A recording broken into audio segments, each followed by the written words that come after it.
the thrilling season of Dimension 20. Brennan, Never Stop Blowing Up is the craziest season of Dimension 20. It is so rad, and I love it. Let's go. Yeah, let's go. Never stop blowing up. It's pure insanity. And this season was kind of inspired by Izzy's love for this genre. Can you talk to me about that aspect of it and then building out this world with the players? It was so exciting. We, like all 6 of our cast members are these incredible improvisers that were selected because we knew that we wanted a like off the rails. The brakes are off. Let's go full bore comedy, wild swings, no holds barred, right? And also to having sort of an authority and a familiarity and a comfort with the actions genre. So for me, obviously, like Izzy Rowland, my wife notwithstanding, would be at the top of anyone's list for full bore improviser in the action comedy space, right? You'd be crazy not to cast her. But it was very special within that to be able to include her love for this genre. And especially for, this time where we shot 50 episodes of Dimension 20 in 9 months, preparing for me to be able to take paternity leave. And it was in the same calendar year that like I got married and had my honeymoon. It was a crazy, crazy year. And knowing that we were going to be playing this season, and I was like, you're going to be like 8 months pregnant. And she was like, I would not miss this for the world. I will be there. I will be there. And I've been very fortunate. I've told stories in my mom's comic book universe, Starstruck.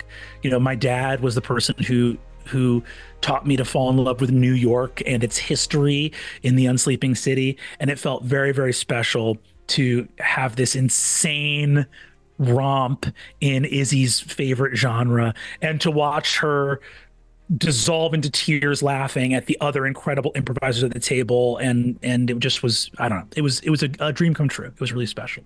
I love that so much. And then I have to talk to you for a second about the system because it's kind of a kids on bike homebrew. And by the end, it feels so broken in the best way. Did you know going in that by the end of this, it was going to be that much chaos? Or was that something you kind of realized in the back half of, oh no?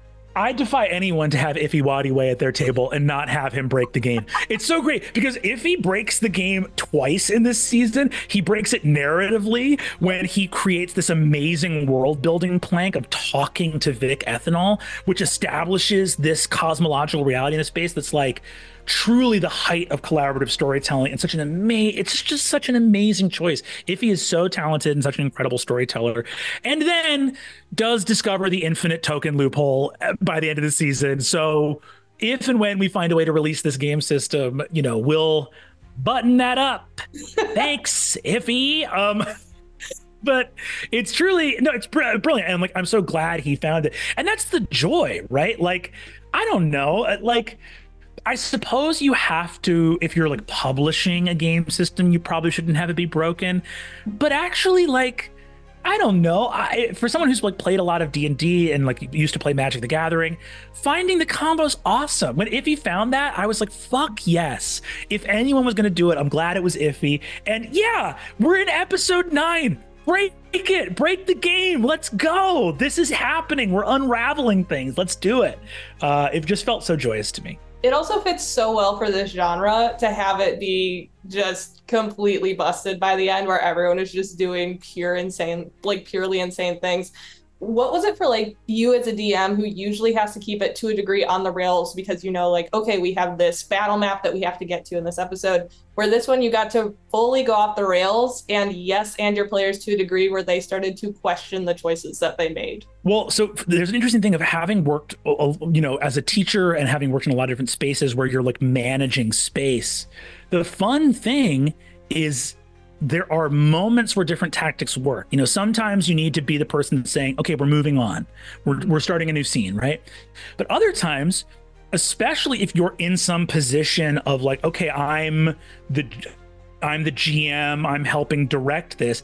If you start to display an unhinged energy yourself, that's often a really compelling tactic for the people in your space to be like, we need to button up a little bit. We saw this in a Starstruck Odyssey where the Tailspire component, the Chaos of Anarch era, the more I let go and was like, hey, I don't have a mystery for you to try to solve. You're in a chaotic galaxy.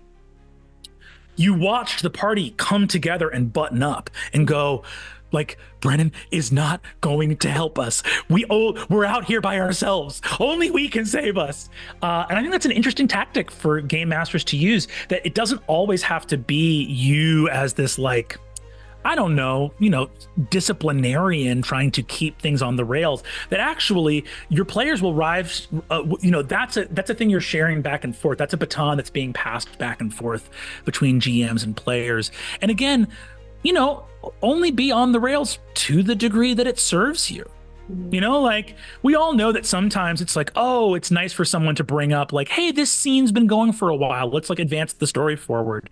Like, that's a nice way of staying on the rails. But fundamentally, the goal is to have fun. And if people are off the rails having a ball, then let them. That's great. I loved whenever Izzy would get something wrong and you would not let it go. It was like, cool, go to Lagoon Beach. That's where you're going.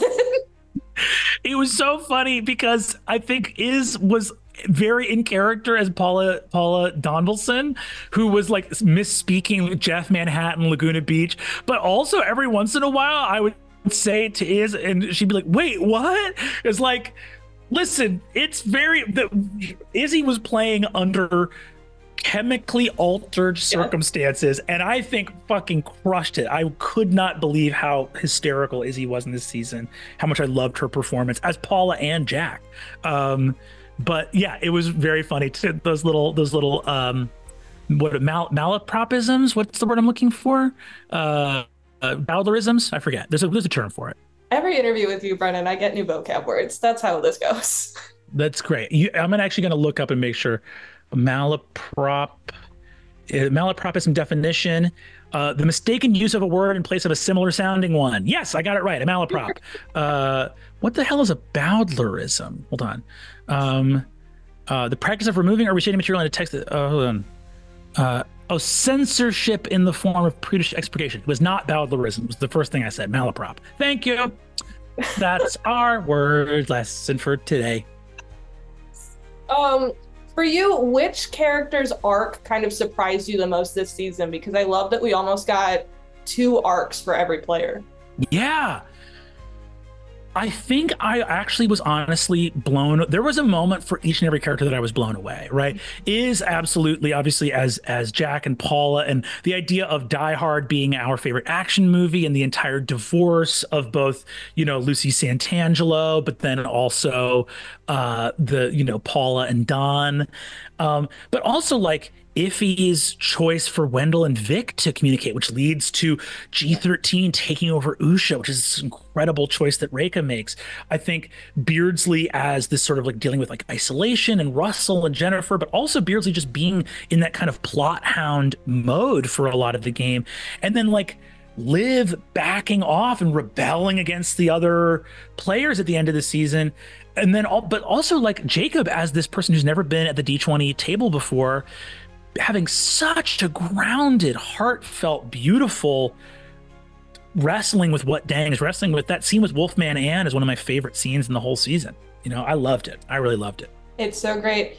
What were your thoughts as the players did that 1 minute in the GM chair and just went unhinged every time? I loved every second of it. I regret nothing.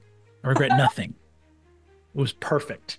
I had to do it, right? Like in the season about being all gas, no brakes, you have to, at a certain point, say, there is still a level of control I wield, even just by sitting in this seat. That tower, too, must fall. And it was delightful to watch what everybody did with it. We got, Iffy and Reika and Iz. I would love, if we'd had more time, we would have gotten Beardsley and Alex and Jacob in there too. And very touching for me that even, prior to birth, my child has been behind the screen at Dimension 20. Very meaningful. That's so great. I just love that you get to look back at this season and just kind of have this special moment of like your family with it. That's so nice. I love that. It's really sweet. It's really, really special.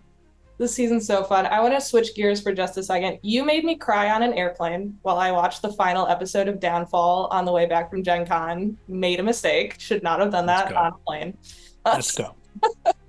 I make no apologies. You are welcome. You shouldn't apologize. It was amazing. My question is kind of, can you talk to me about why it was so important to show these characters, like the gods, where it's really there aren't good guys? Like there had to be that separation of these are not humans. What for you was not only the most important part of that, but maybe the most challenging and be able to still tell a human story? Wow, what a great question. For me, I went, my earliest sort of study in college when I was 14 years old, went to school a little early, was philosophy. And of course, the fascination within that was ethics, right? Pragmatism, utilitarianism, deontology, ethics being kind of, to me, what is the most important question in life, which is what should I do, right? I'm here, I'm an organism, I have agency. Some philosophers would question whether free will exists or not, but what did Einstein say? Reality is an illusion, and albeit a persistent one. And if the illusion of free will is this persistent, I think it's real for all practical purposes. So like, what do we do with our lives? What's the right thing to do? And there's lots of people that would be really happy to answer that question for you in different ways, but I do believe that the unexamined life is not worth living. And so the philosophical underpinnings of Downfall come from an interrogation of Matt's lore, right? And I think for me, it all started with the downfall of Aor, which we have studied a lot from the side of Aor, from the side of, what the Mighty Nine discovered in Campaign 2 and delving into that place in that society. But for me, it's that idea of the calamity is a centuries-long war between the betrayers and the primes. They call a truce to bring low the city of Aor, developing a weapon to stop them. And I think that for me, Aor, its society, the weapon, all of it, that all falls away from my focus to the prime deities and the betrayers called a truce. So you had the ability to stop. So you had the ability to stop. There was a reason to not keep burning the world. And that reason was a threat to your immortality. Now, within that, there are a lot of interesting arguments to make. Nick Marini, who I was so happy killed it in Downfall. Nick is one of the best D&D players in the world, and now people know it. That's great. As the Dawnfather was basically like, there are things that only we can stop, right? Like he had arguments that I think are interesting to sit with. But fundamentally, right, there was something about this truce that happened there. Now, maybe it's just that was the only thing that the betrayers would slow down for, in other words, like maybe it all does come down to the betrayers, and the only thing that could get them to call a truce was a threat to their own existence.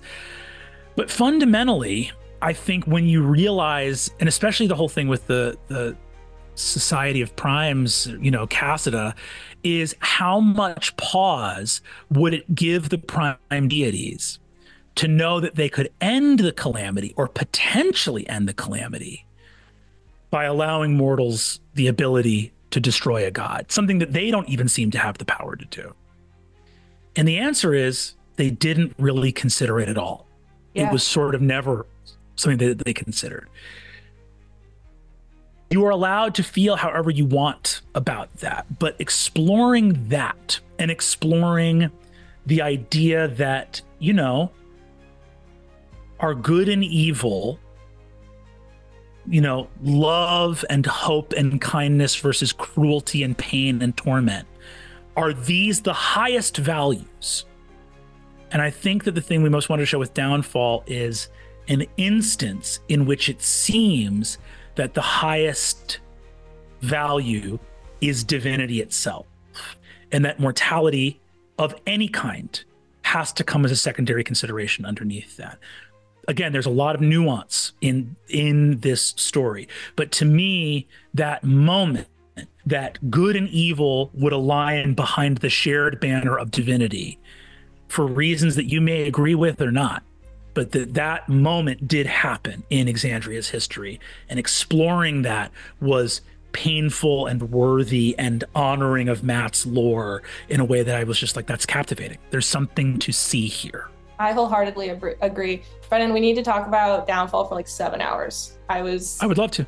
Literally, as soon as I finished my interview with you about it, I called and just talked at my friend for 2 hours and just like, I don't know what you're talking about. And I was like, I'm freaking out. Relax. I just need you to listen.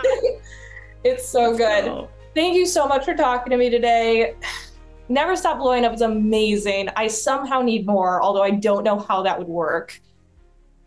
It's so joyful. It was such a brilliant, the 10th episode of this is Dimension 20's 250th episode. Amazing. It's just so, we are so fortunate, and I'm so proud of this season, so proud of the cast and the crew and everyone who worked on this amazing season. It was a joy, a privilege, and an honor. And thank you for your kind words and questions, Caitlin. I deeply appreciate it. Of course. I'm so excited to talk to you again soon, and I'm very excited to see you in Bigger next week. I'm bringing my friend Brandon. Let's go! Hell yeah! Hell yeah! You see a guy on a motorcycle. He's got a katana at the end of a chain, whipping it over his head. Thrill seeking, boy! Let's do it!